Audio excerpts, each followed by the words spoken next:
السلام علیکم ورحمۃ اللہ وبرکاتہ۔ بصد خلوص محبت ہم سلام کرتے ہیں، ہر اہل فضل کا ہم احترام کرتے ہیں۔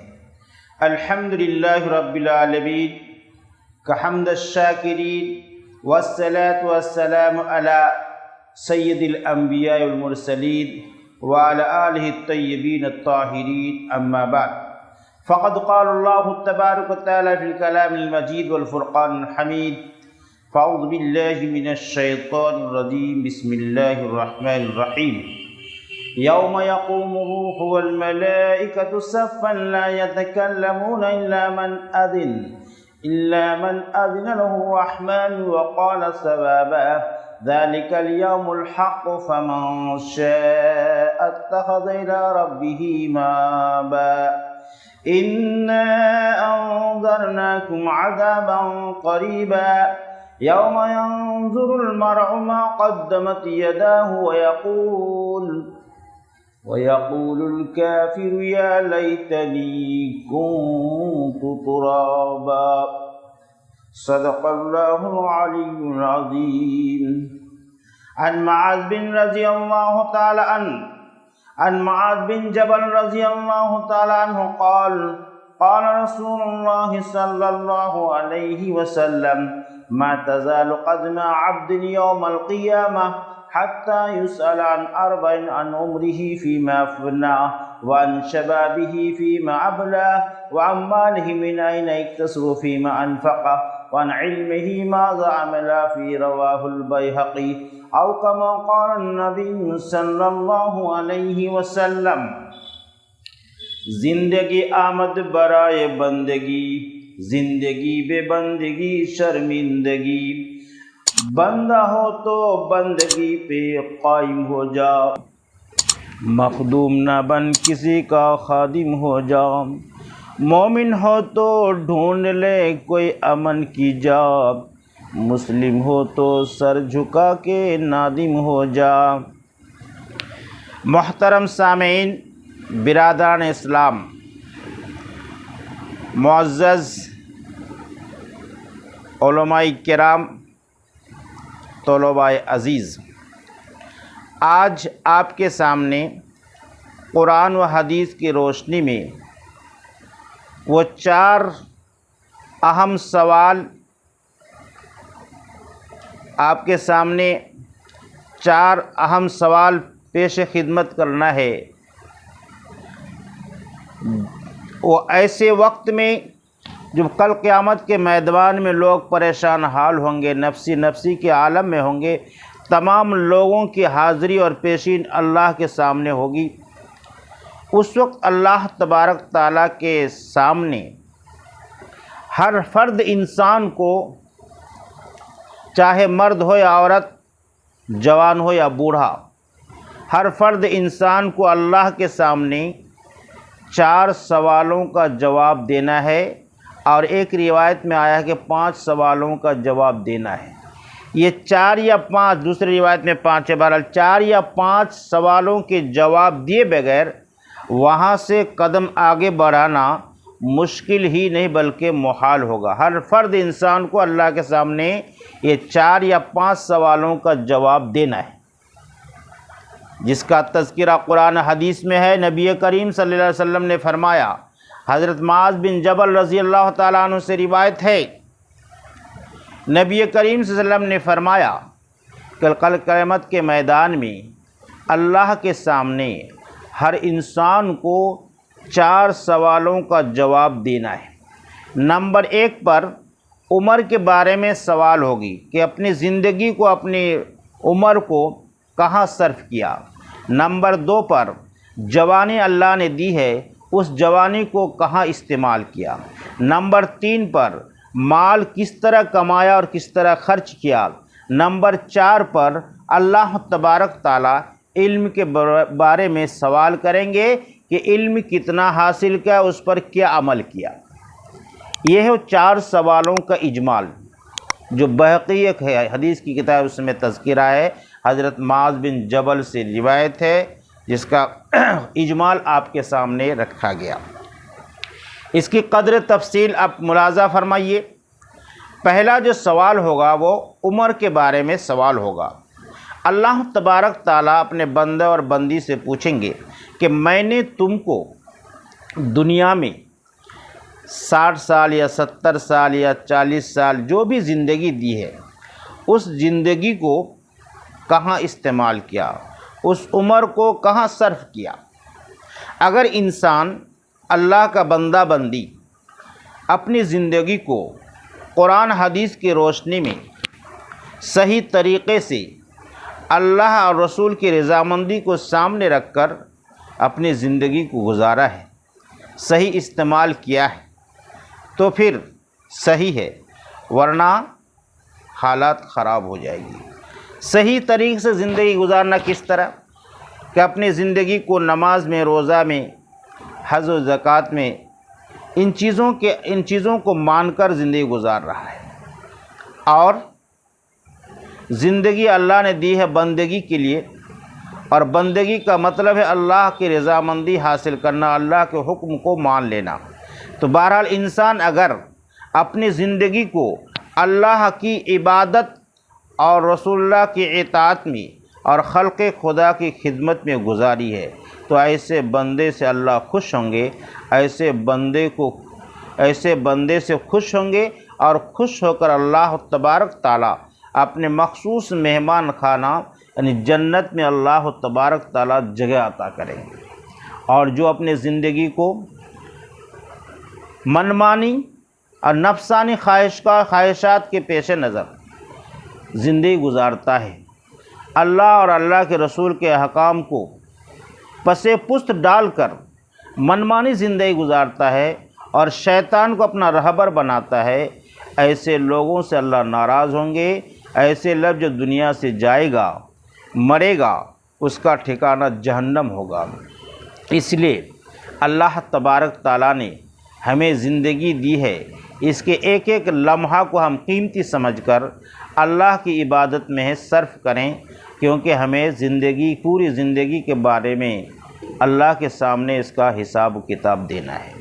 نمبر 2 پر اللہ تبارک تعالیٰ بندے سے پوچھیں گے، میں نے تم کو جوانی دی تھی، قوت دی تھی، طاقت دی تھی، میری دی ہوئی جوانی کو تم کہاں استعمال کیا؟ اگر انسان صحیح طریقے سے اللہ کی دی ہوئی جوانی اور طاقت کو اللہ کے راستے میں استعمال کیا ہے، اللہ کے احکام کو پورا کرنے کے لیے استعمال کیا ہے، اللہ کے مخلوق کی خدمت میں لگایا ہے، اسی جوانی اور طاقت کو مدارس مساجد کی خدمت میں لگایا ہے، غریبوں کی خدمت کیا ہے، اور جوانی میں زیادہ سے زیادہ اعمال کیا ہے، تو اللہ تعالیٰ ایسے بندے سے خوش ہوں گے، اور جوانی کے عبادات جو کیے ہیں اللہ کے یہاں بہت مقبول ہیں۔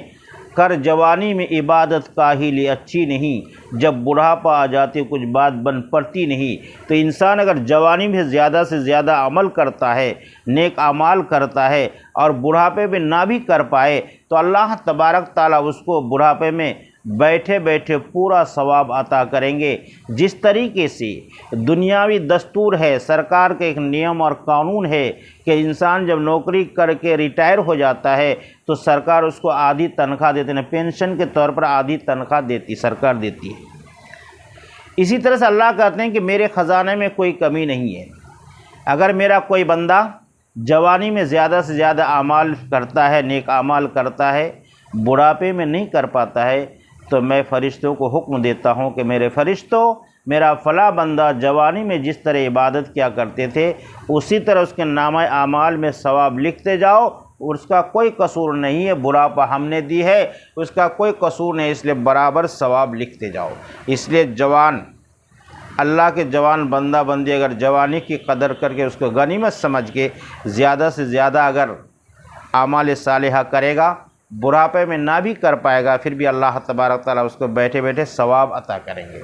اور ایسا جوان جو اللہ کی دی ہوئی جوانی کو مستی میں، عیاشی میں، شراب خوری میں اور طرح طرح کے خرافات میں اللہ کی دی ہوئی جوانی کو برباد کرتا ہے، ایسے جوانوں سے اللہ تعالیٰ ناراض ہوں گے۔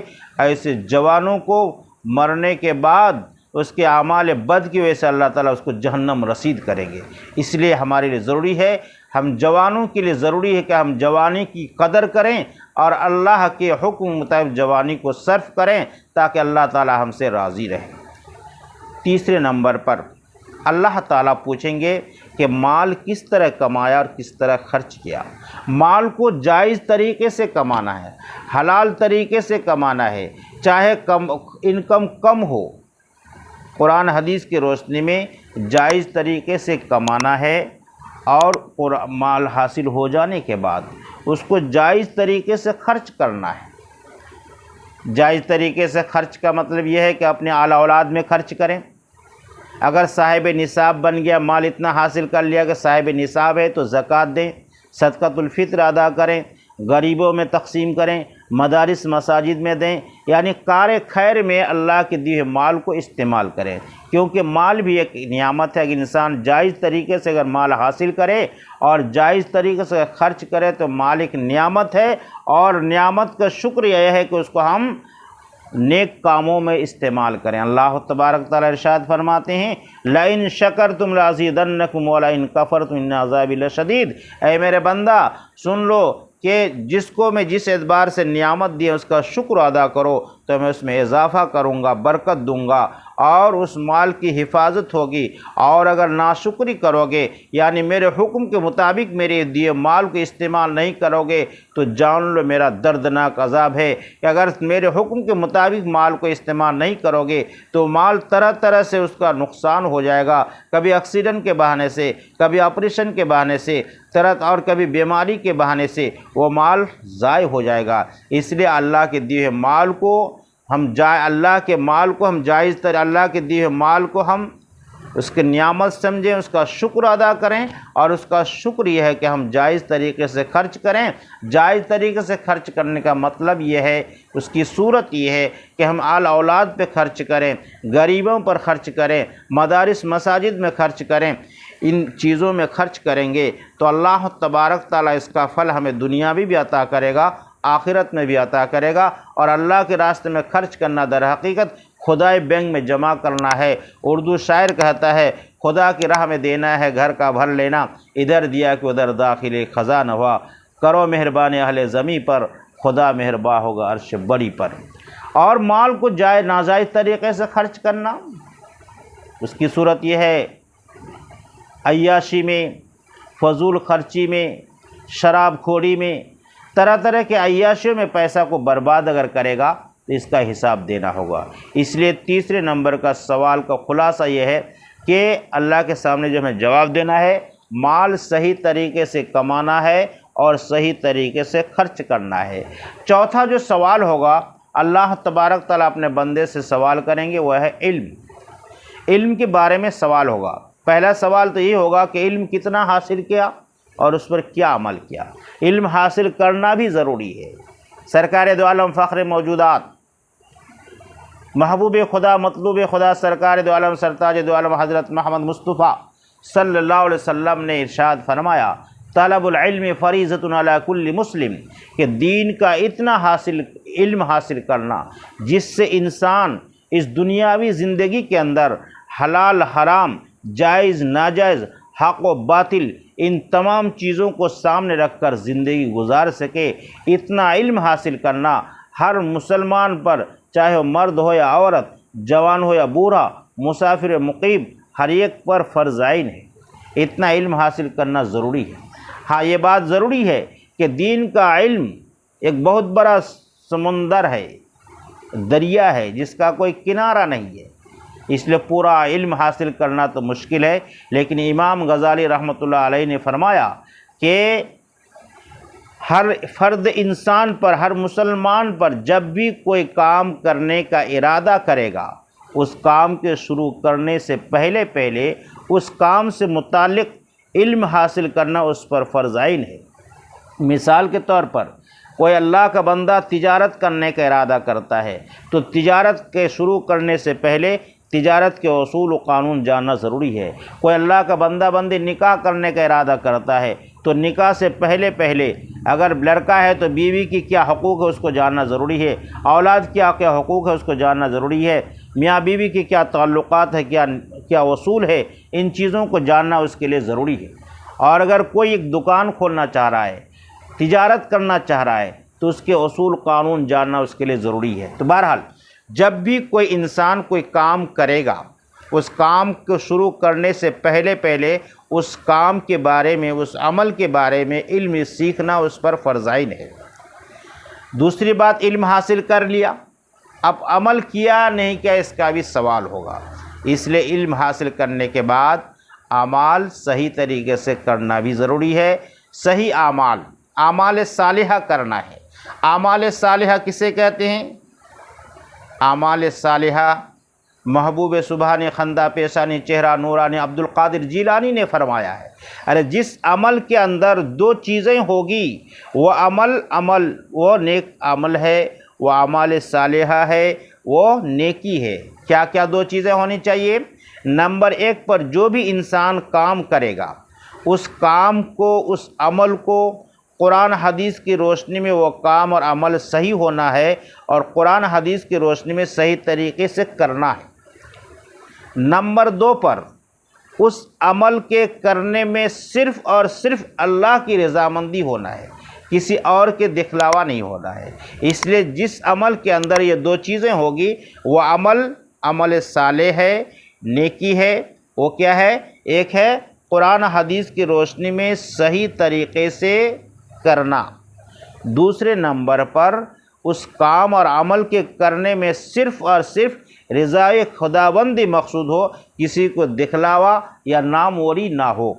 اللہ تعالی ہمیں اللہ تعالیٰ کی دی ہوئے علم پر صحیح طریقے سے اعمال صالحہ کرنے کی توفیق عطا فرمائے۔ تو بہرحال حدیث کا خلاصہ کہ کل قیامت کے میدان میں اللہ کے سامنے ہر فرد انسان کو 4 سوالوں کا جواب دینا ہے۔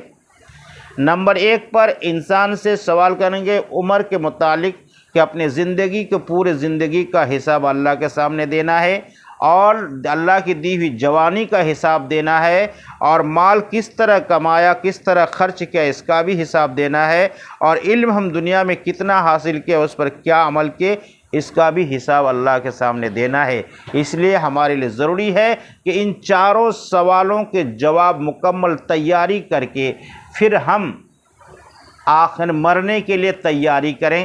اللہ تعالی ہمیں اور آپ کو ان سوالوں کے جواب اللہ کے سامنے صحیح طریقے سے دینے کی توفیق عطا فرمائے اور مرتے وقت خاتمہ بالخیر فرمائے۔ السلام علیکم ورحمۃ اللہ وبرکاتہ۔